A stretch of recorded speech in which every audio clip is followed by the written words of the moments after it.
Alors la place de la fatigue dans les MICI, c'est une place énorme, hein, très importante. Les patients le disent, les patients nous le disent, nous le rappellent. Toutes les études également le démontrent. On sait que 45 à 80% des patients sont fatigués au cours d'une maladie inflammatoire lorsqu'elle est active, et on sait aussi que la moitié de ces patients vont rester fatigués alors que la maladie a été mise en rémission.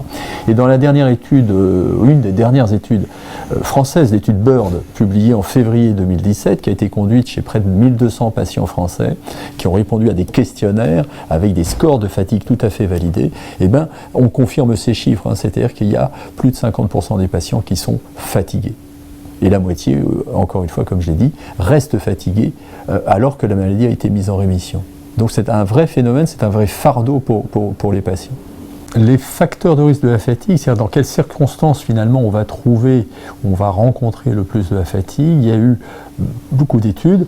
Ce qui est assez clair, c'est que au cours de la première année de la maladie, en cas de maladie très active ou en cas d'anémie, on va retrouver plus de fatigue. Alors pourquoi la maladie active, notamment fatigue? On pense que l'inflammation en elle-même est une cause de fatigue.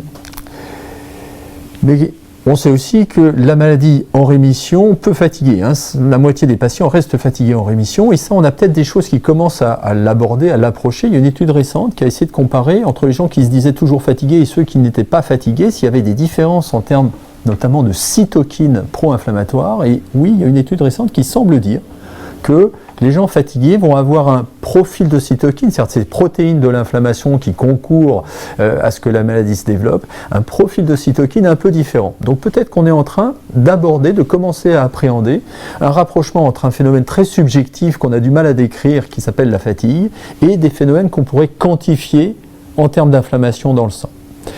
Et puis, à côté de ces grands facteurs de risque dont on a parlé, c'est-à-dire l'anémie, la découverte récente, la maladie très active, eh ben, il y a d'autres études qui ont essayé de savoir si certaines populations étaient plus exposées à la fatigue, et il ressort que les femmes semblent être un peu plus fatiguées, il ressort que les fumeurs sont plus fatigués, donc c'est très important là aussi, même pour ce critère fatigue, d'arrêter de fumer au cours d'une maladie inflammatoire. Il ressort que les patients qui ont un faible niveau éducatif ou social, ou des difficultés financières, ou qui sont au chômage, sont plus fatigués. Voilà, des petites choses comme ça qui ressortent. En revanche, pour ce qui concerne l'âge des patients, il n'y a pas de grosse différence entre des patients plus âgés et des patients plus jeunes, et il n'y a pas non plus de grosse différence entre la rectocolite hémorragique et la maladie de Crohn en termes de fatigue.